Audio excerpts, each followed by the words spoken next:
Waalaikumsalam warahmatullahi wabarakatuh. Ya, di sini saya Citra Eka Dewi, CGB Angkatan 9, dan saya di sini ditemani oleh Bu Eni Susilowati. Beliau adalah guru kelas 6 di SD Negeri 2 Haring Kembar. Di sini kami akan melaksanakan kegiatan pra-observasi dan observasi. Selamat pagi Bu Eni. Selamat pagi Bu Citra. Bagaimana kabarnya hari ini, sehat? Sehat, alhamdulillah sehat. Ya, di pagi yang cerah ini kita sudah janjian ya Bu kemarin untuk melaksanakan coaching pada kegiatan hari ini. Adapun kegiatan coaching pada hari ini itu ada 3 tahapan Bu Eni. Yang pertama adalah pra-observasi, observasi, dan pasca observasi. Nah, dari tujuan coaching ini kita akan ngobrol-ngobrol santai saja, berdiskusi bersama terkait pembelajaran yang nantinya akan Bu Eni laksanakan di kelas 6 untuk melaksanakan supervisi kelas. Seperti itu ya Bu Eni. Langsung saja di sini saya akan menyampaikan beberapa pertanyaan terkait pembelajaran yang akan Bu Eni laksanakan. Yang pertama, apa harapan dalam kegiatan pra-observasi ini, Bu? Harapan saya agar pembelajaran yang akan saya laksanakan bisa berjalan dengan lancar dan anak-anak mudah memahami materi yang akan saya sampaikan. Seperti itu Bu Citra. Ya, jadi di sini harapannya Bu Eni nanti dalam kegiatan supervisi yang akan dilaksanakan di kelas berjalan dengan lancar dan anak-anak mudah memahami materi yang akan Bu Eni laksanakan. Seperti itu.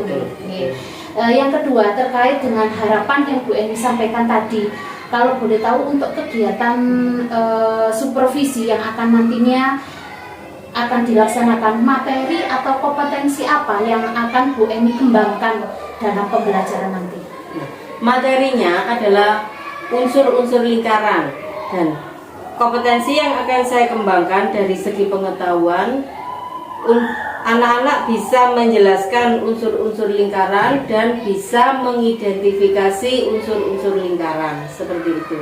Ya, jadi di sini materinya yaitu tentang unsur-unsur lingkaran ya Bu. Ada jari-jari, terus titik pusat seperti itu nggih. Nah, di sini kompetensi yang akan dikembangkan yaitu anak-anak nantinya bisa mengidentifikasi dan menjelaskan tentang unsur-unsur lingkaran nggih. Untuk berikutnya terkait dengan persiapan besok, Bu Eni sudah mempersiapkan apa saja nih untuk kegiatan supervisi? Mempersiapkan RPP Bu. Ya, RPP. Apalagi apa? Hanya RPP atau? Dan media pembelajaran. Ya, RPP dan juga media pembelajaran. Nah, tentunya dalam membuat RPP ini Bu Eni sudah menentukan tujuan pembelajaran yang akan Bu Eni laksanakan. Bisa diceritakan Bu atau dijelaskan tujuan pembelajaran apa yang ingin Bu Eni capai dalam pembelajaran besok? Tujuan pembelajaran yang akan saya laksanakan besok, melalui pembelajaran berdiferensi, peserta didik mampu memahami unsur-unsur lingkaran seperti titik pusat, jari-jari, diameter dengan benar. Dan melalui pembelajaran berdiferensi, peserta didik dapat mengetahui busur, tali busur dengan benar. Melalui pembelajaran berdiferensi, peserta didik dapat menentukan titik pusat, jari-jari, diameter dengan tepat. Melalui pembelajaran berdiferensi, peserta didik dapat menghitung busur dan tali busur dengan tepat. Seperti itu Bu Citra. Ya, jadi tujuan dari pembelajaran yang akan Bu Eni laksanakan tadi, Bu Eni menyebutkan tentang pembelajaran berdiferensiasi ya. Jadi di sini tujuannya yaitu melalui pembelajaran berdiferensiasi, intinya anak-anak bisa menjelaskan dan mengidentifikasi unsur-unsur dari lingkaran tersebut. Nah, dari persiapan yang sudah bagus sekali, dari mulai tujuan, media yang sudah dipersiapkan tadi Bu, adakah kekhawatiran atau hambatan yang nantinya akan dialami oleh Bu Eni dalam pembelajaran? Tentu saja ada Bu Citra.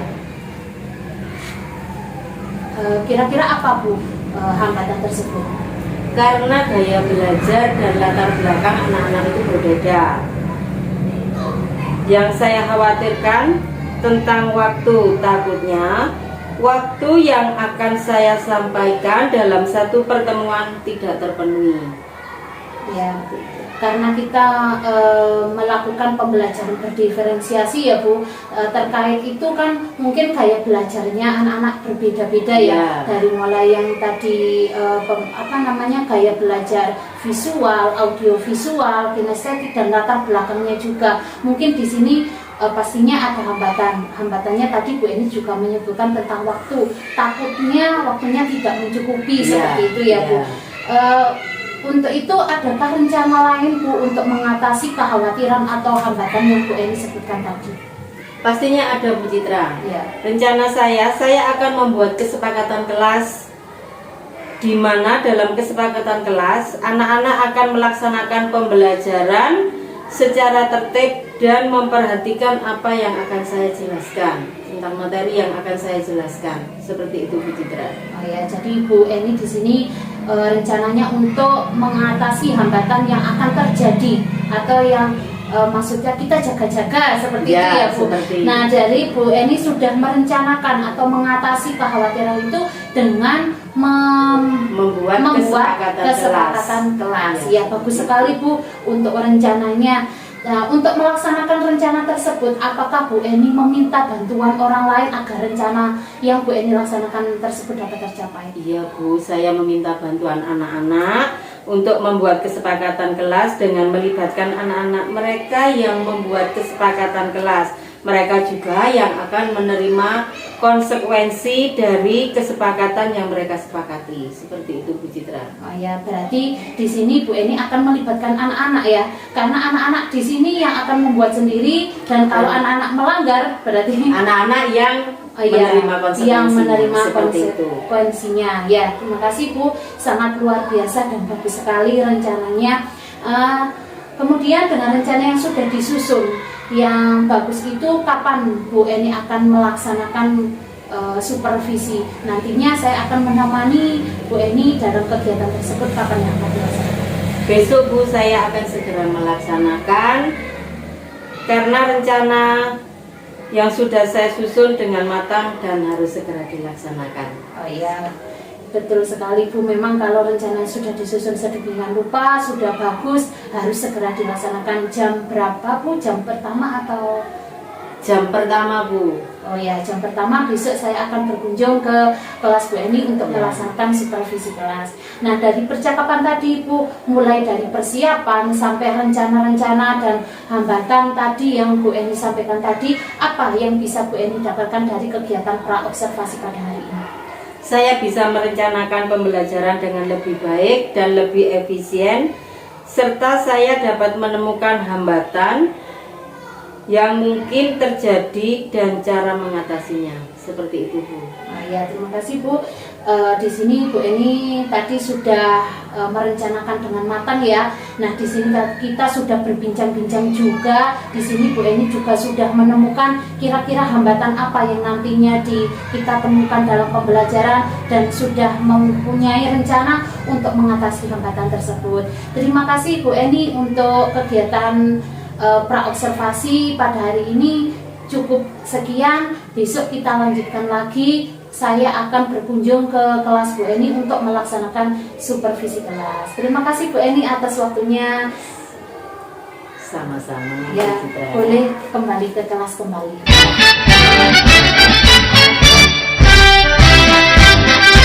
Assalamualaikum warahmatullahi wabarakatuh.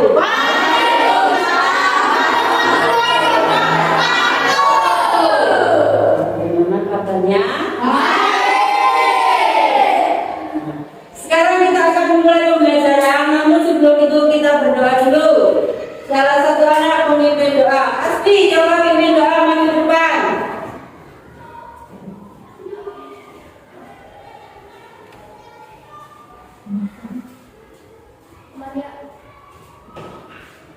Berdoa mulai.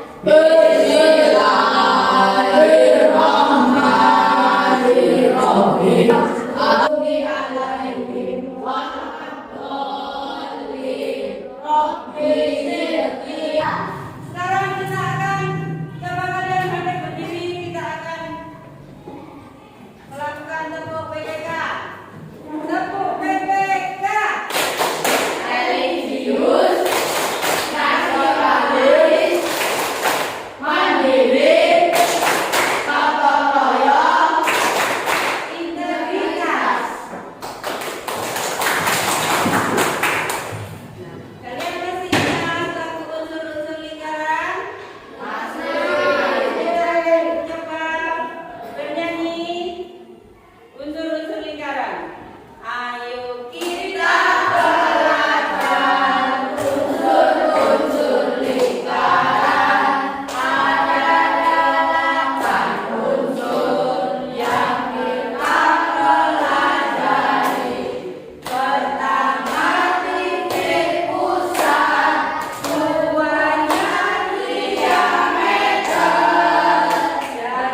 Halo, pinter.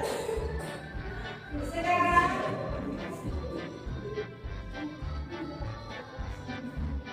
kita gambar lingkaran di udara. Ayo kita coba gambar lingkaran. Nah, lingkaran bisa. Terus lingkaran.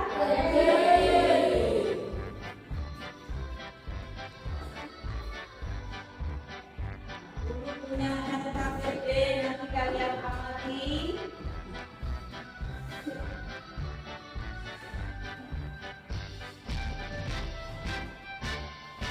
Ambil bukunya, dibuka.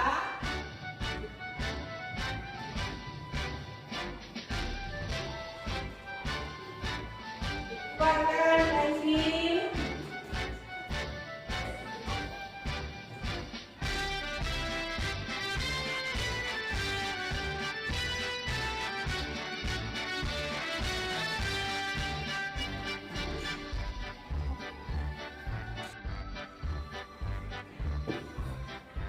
Menurut kalian, gambar manakah yang berbentuk lingkaran?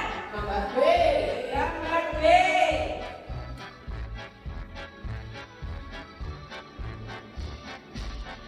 Menurut kalian, gambar mana yang bukan lingkaran? B. C. C ya? B. B. Sebutkan benda-benda yang berbentuk lingkaran yang tertera pada gambar. Coba disebutkan apa saja?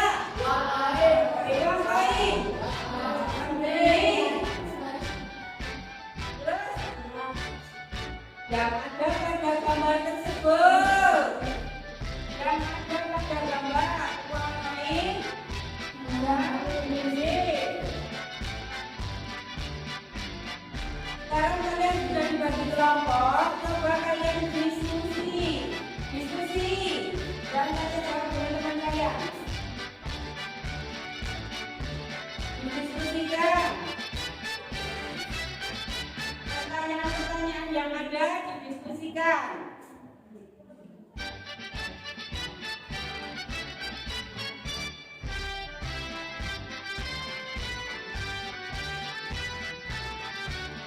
Kayak dimaksud apa itu?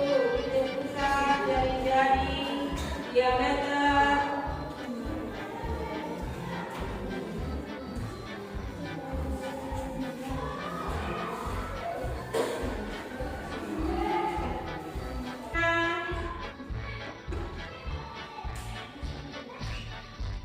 Sekarang apa ciri-ciri lingkaran?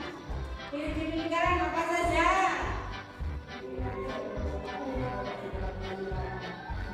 Ciri-ciri lingkaran. Ada usul, ada langit usul, ada lembaran.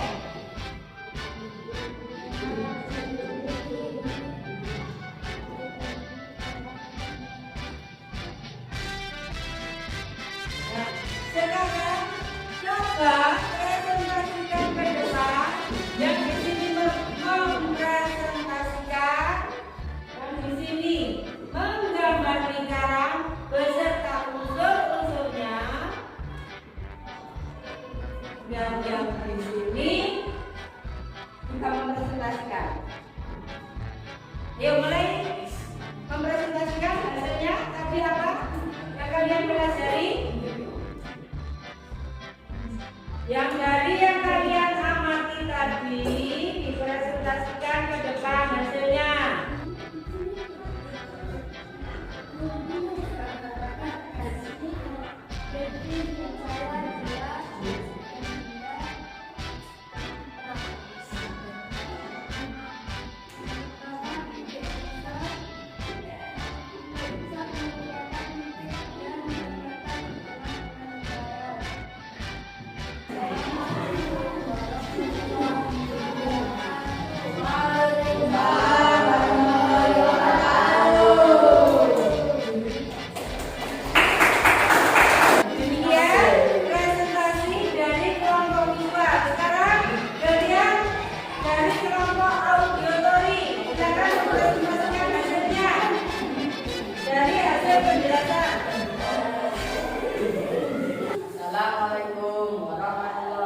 Waalaikumsalam warahmatullahi wabarakatuh.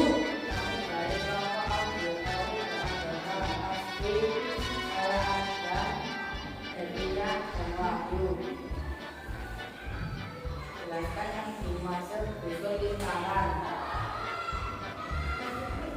Usul lingkaran adalah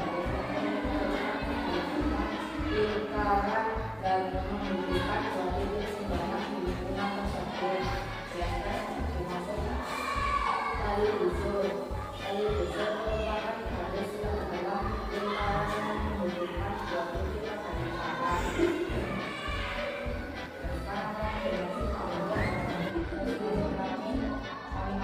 Assalamualaikum warahmatullahi wabarakatuh.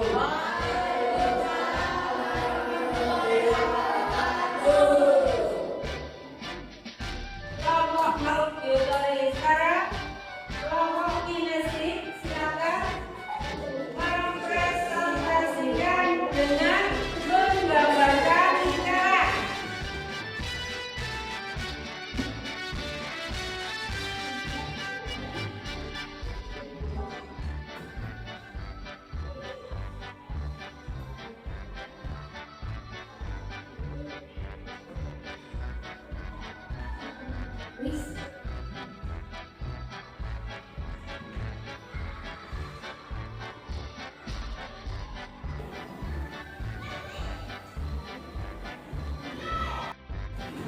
Mungkin dari gambar atau presentasi yang dilakukan oleh teman kalian, mana kalian yang belum paham?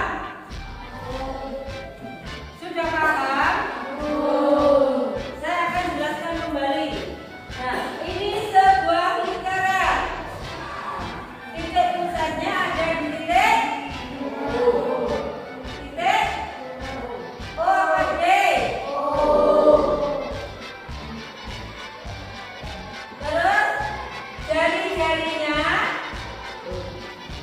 A, O, dan O, B. Diameternya di garis AB. Busurnya garis lengkung AD. Tali busurnya garis AD.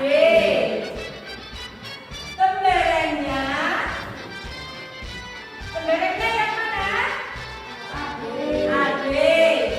Jurengnya ada berapa jureng? 1, 2, 3, 4. Apotekanya garis.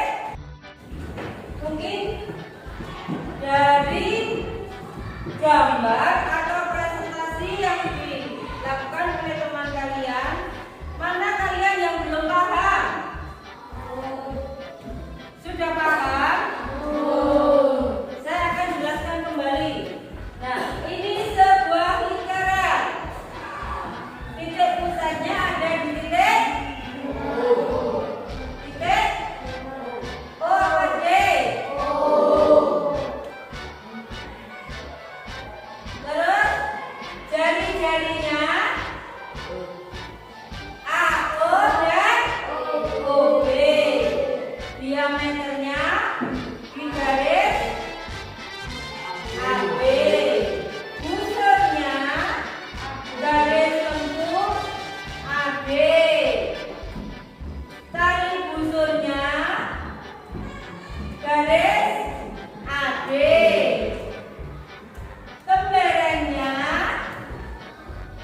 Kemberengnya yang mana? AD. Jurengnya ada berapa jureng?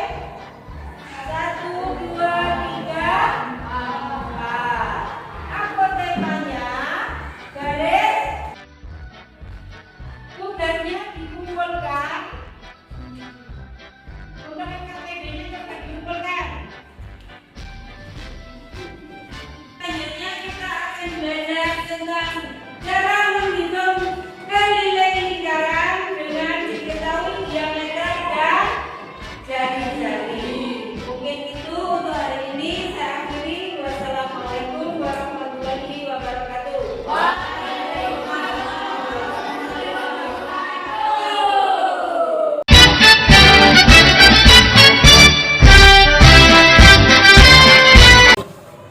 Assalamualaikum warahmatullahi wabarakatuh. Waalaikumsalam warahmatullahi wabarakatuh. Ya, di sini saya akan melaksanakan kegiatan pasca observasi setelah kita melakukan pra observasi dan observasi. Saya di sini ditemani oleh Bu Ibu pengajar praktik saya, Ibu Reni Istinawati dan Ibu Eni Susilowati selaku kunci atau yang saya supervisi di dalam kelas. Nah, langsung saja nih Bu Eni, di sini kita akan melaksanakan percakapan pra observasi. Ini saya akan memberikan pernyataan terkait dengan jalannya proses observasi kelas yang sudah Bu Eni laksanakan. Nah, adapun tujuan dari pasca observasi ini tujuannya untuk mengevaluasi jalannya pembelajaran yang sudah Bu Eni laksanakan pada saat kegiatan observasi atau supervisi di kelas. Langsung saja nih Bu Eni, bagaimana perasaan Ibu Eni terkait jalannya observasi kelas yang sudah berlangsung? Saya merasa deg-degan, grogi, tegang juga. Mungkin itu karena ada yang mengawasi, ada yang. Namun seiring berjalannya waktu, saya bisa menyesuaikan diri, saya bisa lebih rileks. Iya, wajar ya Bu, begitu juga dengan saya. Seandainya saya di supervisi, mungkin saya juga merasa deg-degan. Tapi di sini Bu Eni sudah bisa mengontrol dirinya agar tidak nervous dalam kegiatan observasi. Selanjutnya bisa diceritakan kembali Bu area perkembangan dalam pembelajaran, mulai dari tujuan pembelajaran atau langkah-langkah pembelajaran yang sudah Bu Eni laksanakan dalam kelas. Perkembangan dari segi kognitif, anak-anak bisa menjelaskan dan mengidentifikasi apa itu unsur-unsur lingkaran. Dan dari segi non kognitif, anak-anak bisa membuat serta menggambar unsur-unsur lingkaran. Ya, jadi langkah-langkahnya sebelum pembelajaran saya melaksanakan asesmen diagnostik untuk mengetahui gaya belajar anak-anak. Saya mengelompokkan berdasarkan gaya belajar visual, auditory, kinestetik. Setelah itu saya bersama anak-anak melakukan pengamatan, proses tanya jawab, dan contoh-contoh sehingga anak-anak bisa memahami konsep dan atau apa yang dimaksud lingkaran beserta unsur-unsurnya. Nah, dengan begitu, setelah itu anak-anak juga bisa menganalisis gambar yang ada di LKPD. Anak-anak mampu menjawab pertanyaan yang ada di LKPD. Setelah itu anak-anak juga mampu menyajikan atau mempresentasikan hasil diskusinya. Seperti itu.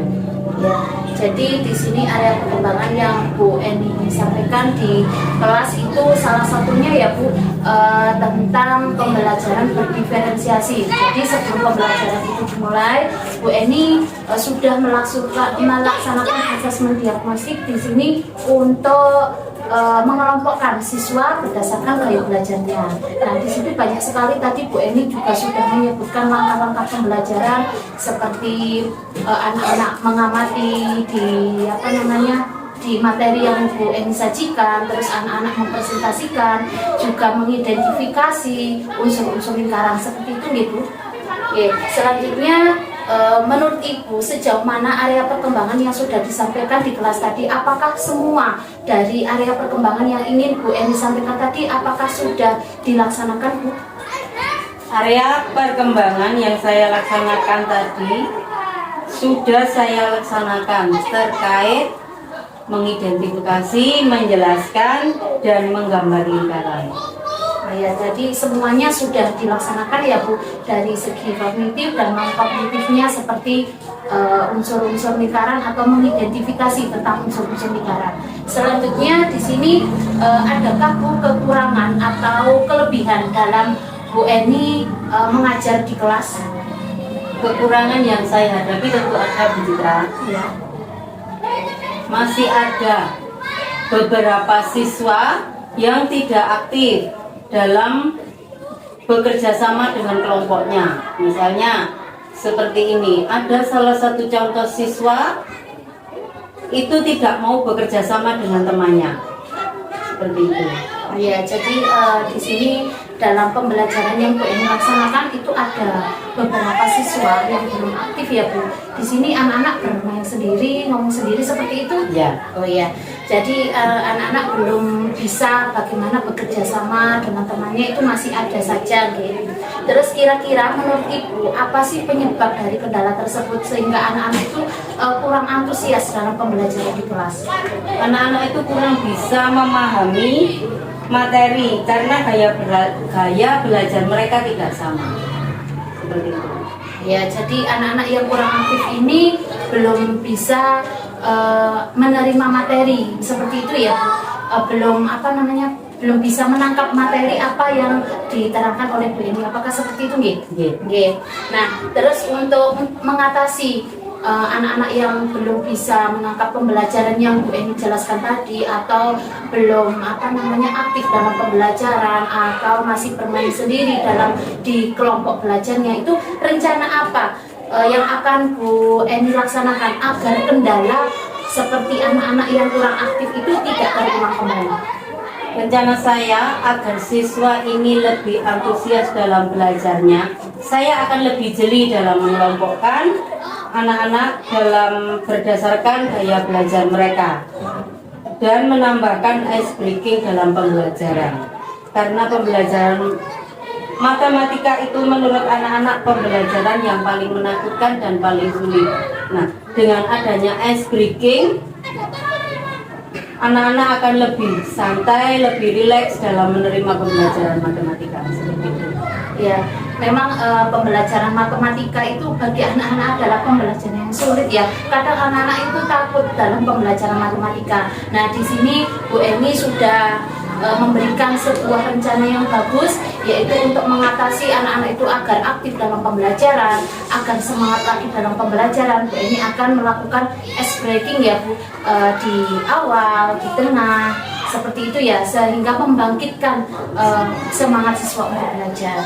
Yaitu kapan ini Bu Eni akan melakukan rencana yang Bu Eni rencanakan tadi? Saya akan melaksanakan atau menerapkan rencana saya ketika ada jadwal pembelajaran matematika kembali. Saya tunggu ya kabar baiknya, untuk cerita-cerita baiknya nanti bisa ditularkan di teman-teman. Semoga berhasil untuk rencana yang akan Bu Eni laksanakan. Terima kasih. Selanjutnya saya kembalikan ke Bu Eni. Terima kasih untuk waktunya.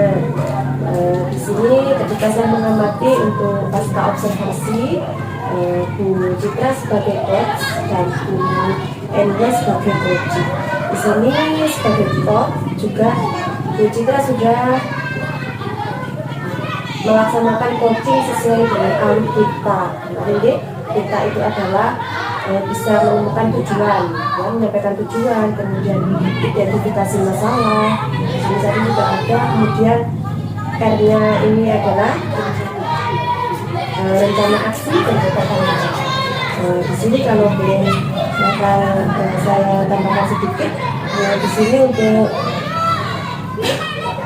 coach tadi menemukan masalah ketika dihadapi coaching di dalam observasi kemarin.